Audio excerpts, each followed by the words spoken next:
PR यहाँ इन चारों province में आपको जल्दी मिल जाती है। बेसिकली तो बात करते हैं जॉब्स के हवाले से। कहते हैं ना कि हल सिर्फ जमात इस्लामी ही है। हेलो एंड अस्सलाम वालेकुम बाजीज एंड बाजीज, ਤੁਹਾਡਾ अपना मेज़बान अली जन्नत all the way from Canada. आप कनाडा आ रहे हैं, आने की प्लानिंग कर रहे हैं और आपको जल्दी पीआर चाहिए, परमानेंट रेजिडेंसी आप चाहते हैं कि जल्दी आपको मिल जाए ताकि आप यहाँ कनाडा में सेटल हो जाएं, अपनी फैमिली को बुलाएं और क्वालिटी लाइफ को एंजॉय करें। तो ये वीडियो आपके लिए है। अगर जे कि आप किसी भी कैटेगरी में आ रहे हैं, स्टडी वीज़ा पे हैं या लीमा रिलेटेड जॉब, या आप visitor visa, tourist visa, to work permit और इन्वेस्टर वीज़ा, किसी भी कैटेगरी में आप आ रहे हैं तो आप जान पाएंगे। आज हम डिस्कस करने जा रहे हैं अटलांटिक कनाडा के बारे में। अटलांटिक का नाम तो आपने सुना होगा और इसके बारे में हम डिस्कस करेंगे, और ख़ास करके वहाँ पर पीआर कैसे जल्दी मिलती है इस पर हम बात करेंगे। रेंट अकोमोडेशन और इसके अलावा जॉब अपॉर्चुनिटीज़, वेदर वहाँ पर कैसा है और प्रोज एंड कॉन्स, क्या फ़ायदा होगा आपको वहाँ पर जाने का, इस पर हम बात करते हैं और डिस्कस करते हैं इन डिटेल। क्योंकि अटलांटिक प्रोविंसेस में 4 प्रोविंसेस आते हैं।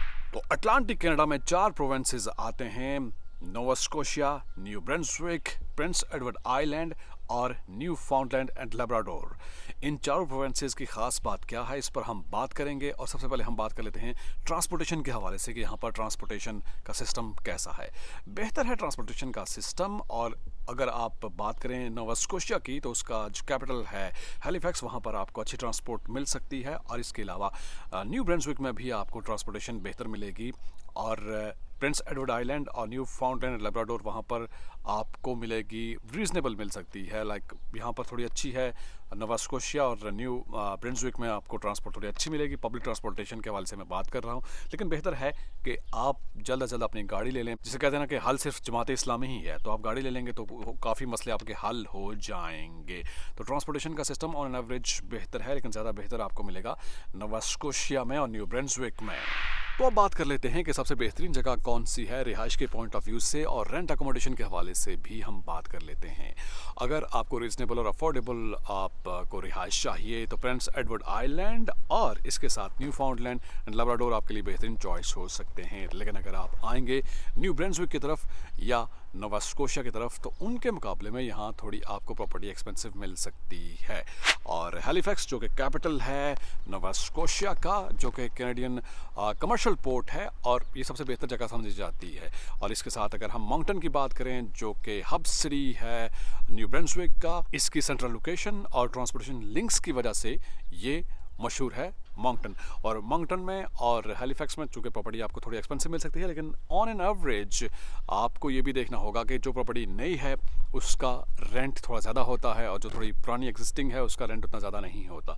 किसी ने कमेंट किया नोवा स्कोशिया से कि वो वहाँ पर एक रूम का $1800 पे कर रहे हैं। तो मैं हैरान भी हुआ कि इतना ज़्यादा क्यों पे कर रहे हैं। लेकिन रीज़न ये होती है कि अगर आप सिटी सेंटर की तरफ हैं या डाउनटाउन की तरफ हैं, प्रॉपर्टी पर डिपेंड करता है। अगर आप सिटी सेंटर से दूर जाते हैं, बाहर की तरफ आते हैं, तो आपको रेंट अकोमोडेशन भी थोड़ा सा रीज़नेबल मिलता है। लेकिन ऑन एन एवरेज आपको 600 या 500 में प्राइवेट रूम मिल सकता है, मिल जाता है, वहाँ पर जो लोग हैं वो बताते हैं। तो रेंट अकोमोडेशन के बाद हम बात करते हैं पीआर के हवाले से। पीआर यहाँ इन चारों प्रोविंस में आपको जल्दी मिल जाती है। बेसिकली अगर हम अटलांटिक प्रोविंसेस की बात करें, आप नोवा स्कोशिया, न्यू ब्रंसविक या न्यू फाउंडलैंड लेब्राडोर और इसके साथ साथ प्रिंस एडवर्ड आइलैंड, यहाँ पर पीआर आपको जल्दी मिल जाती है। ये एक प्लस पॉइंट है।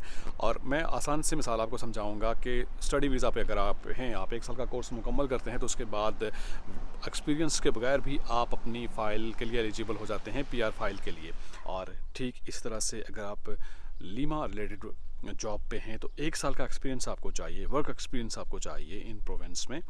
और उसके बाद आप पीएनपी में अपनी फ़ाइल लगाने के लिए आप एलिजिबल हो जाते हैं। और यहाँ पर पीआर 4 से 5 माह में हो जाती है। लाइक मोस्ट प्रॉबली अगर आप 6 माह कर लें, 6 माह में यहाँ पर पीआर हो जाती है। और पीआर का एक सबसे बड़ा फ़ायदा है, ज़ाहिर यहाँ पर इन प्रोविंसेस को लेकर के जल्दी हो जाती है। और बहुत सारे स्टूडेंट्स और जो इमिग्रेंट्स हैं वो यहाँ इन्हीं प्रोविंसेस का ही इंतखाब करते हैं। और ख़ास करके एजुकेशन के हवाले से एजुकेशन सिस्टम वहाँ पर प्रोविंसेस में अच्छा ही है। और ये भी आप जहन में रखिएगा कि जो वहाँ पर कॉलेज और यूनिवर्सिटीज़ हैं वो कैनेडियन गवर्नमेंट की एनएमसी यानी कि पब्लिक सेक्टर इंस्टीट्यूशंस हैं और एजुकेशन का सिस्टम भी ज़्यादा बेहतर है वहाँ पर। तो बात करते हैं जॉब्स के हवाले से। अगर आप हेल्थ सेक्टर से हैं तो इन चारों प्रोविंस में से कहीं भी आप फिट इन हो सकते हैं, आपको मौका मिल सकता है। लेकिन अगर आप आईटी फील्ड से आपका ताल्लुक है तो ज़्यादातर नोवा स्कोशिया, हैलिफैक्स में ही आपको जॉब मिल सकती है।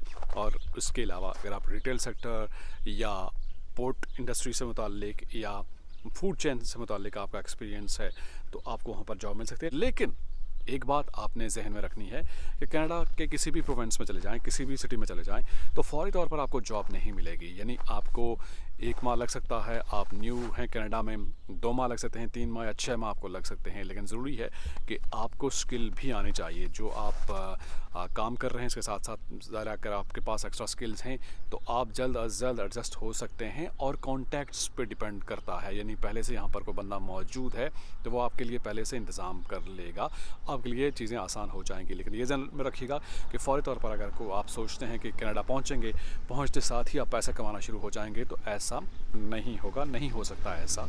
और आपको शायद टाइम लगे, 1-2 महीने लगें। और दूसरा यह है कि वहाँ इन अटलांटिक प्रोविंसेस में पैसा इतना नहीं है, लाइक उस तरह से कमाई नहीं है आप कर सकते। लेकिन जो असल बात है, जो ख़ास बात है वो है परमानेंट रेजिडेंसी, पीआर का हुसूल, वो आपको जल्दी मिल जाता है। ज़रा मैं प्रोज एंड कॉन्स आपसे डिस्कस कर रहा हूँ ताकि आपके लिए डिसीजन लेना आसान हो जाए कि इन चारों प्रोविंस में से रिहाइश को लेकर, रेंट अकोमोडेशन को लेकर और बाकी जो मामलात हैं उन तमाम तर चीज़ों को देखते हुए कहाँ आपको जाना चाहिए, किस जगह का इंतखाब करना चाहिए।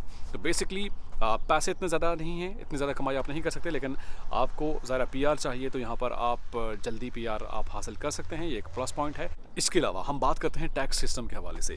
यहाँ पर इन प्रोविंसेस में टैक्स सिस्टम ज़रा, जैसे मैंने आपसे डिस्कस किया था, यहाँ पर जीएसटी और पीएसटी 2 तरह के टैक्स होते हैं। और जीएसटी तो 5% है ऑल ओवर कनाडा, सभी प्रोविंस को ये देना पड़ता है। और पीएसटी भी डिफरेंट होता है, तो वहाँ पर पीएसटी डिफरेंट है, लाइक डिफरेंट प्रोविंसेस में 10%। तो ओवरऑल वहाँ पर टैक्स ज़्यादा है आपकी इनकम को लेकर, या आप प्रॉपर्टी लेते हैं तो टैक्स आपको थोड़ा ज़्यादा पे करना पड़ता है। एक ये बात भी आपने ज़हन में रखनी है। और रिहाइश के हवाले से आपने देखना है कि आप कौन से प्रोविंस का इंतखाब करना चाहते हैं। प्रिंस एडवर्ड आइलैंड जाना चाहते हैं, या आप न्यू ब्रंसविक जाना चाहते हैं, या नोवा स्कोशिया जाना चाहते हैं। नोवा स्कोशिया थोड़ा सा एक्सपेंसिव है, जिसे मैंने आपसे पहले डिस्कस किया। तो ऐसे में आप बेहतर तौर पर अगर आपको जॉब अपॉर्चुनिटी वहाँ पर मिलती है तो आप उस हिसाब से देख सकते हैं कि किस तरह से आपने एडजस्ट होना है। अगर आप नेचुरल ब्यूटी को पसंद करते हैं, नेचर आपको पसंद है और सी फूड आप लाइक करते हैं, और इसके साथ साथ आपको पसंद है हाइकिंग और वाटर स्पोर्ट्स, तो आप इन प्रोविंस का इंतखाब कर सकते हैं। अटलांटिक प्रोविंस की ये ख़ास बात है। बेसिकली मौसम के हवाले से भी मैं बात करना चाहता हूँ। मौसम यहाँ पर थोड़ा हार्श होता है, और अगर आपको थोड़ा कदरे बेहतर मौसम चाहिए, यानी हार्श इतना ना हो, नोवा स्कोशिया और न्यू ब्रंसविक में मौसम थोड़ा ठंडा होता है, हार्श होता है। और अगर हम बात करें प्रिंस एडवर्ड आइलैंड की और न्यू फाउंडलैंड एंड लब्राडोर की, तो वहाँ पर उन 2 प्रोविंस के मुकाबले में कदरे बेहतर मौसम होता है। तो ये आप पे डिपेंड करता है कि आप किस प्रोविंस का इंतखाब करना चाहते हैं। इसके अलावा एक इम्पॉर्टेंट पॉइंट मैं दोबारा से क्लियर कर दूं कि अगर आपका यह ख्याल है कि वहाँ जाकर आपकी अर्निंग अच्छी होगी, अच्छी इनकम जनरेट होगी, आप अच्छी कमाई कर सकेंगे, तो शायद ऐसा ना हो, आपकी तवक्कुआत के मुताबिक ये चीज़ें ना हो। लेकिन यहाँ पर क्वालिटी लाइफ को लेकर इन चारों प्रोविंसेस की अगर हम बात करें तो यहाँ पर क्वालिटी लाइफ बेहतरीन है। और जैसा कि मैं शेयर करता रहता हूँ आपसे, यहाँ एयर इंडेक्स बेहतर है। और अगर आप कैनेडियन की on an average life expectancy ratio देखें तो वो भी बेहतर है। तो ऐसे में आपने डिसाइड करना है कि आपकी प्रायोरिटी क्या है, आपकी तरजीहात में क्या शामिल है। ज़ाहिर है सबसे बड़ा जो ख्वाब होता है इंसान का कि वो यहाँ की परमानेंट रेजिडेंसी हासिल करे और अपनी फैमिली के साथ यहाँ पर शिफ्ट हो जाए और यहाँ पर सेटलमेंट हो, और उसके बाद लाइफ को यहाँ पर गुजारे और इन्जॉय करे। तो ये आपने डिसाइड करना। कोई पॉइंट अगर मुझसे मिस हो गया है तो ज़रूर आप फीडबैक दे सकते हैं, कमेंट बॉक्स में आप मेंशन कर सकते हैं। कोई पॉइंट, इंपॉर्टेंट पॉइंट अगर मिस हो गया तो ज़रूर बताइएगा अपने एक्सपीरियंस की बेस पे। और नेक्स्ट वीडियो किस टॉपिक पे हो वो भी ज़रूर सजेस्ट कीजिएगा। आपके कमेंट मुझ तक पहुंचते हैं, बहुत बहुत शुक्रिया आपके फीडबैक का। और आप सजेस्ट करते हैं नेक्स्ट टॉपिक भी, तो वो भी आप सजेस्ट कर सकते हैं। आपसे मुलाकात होगी नेक्स्ट वीडियो में। टिल देन मेरा और आपका अल्लाह मालिक।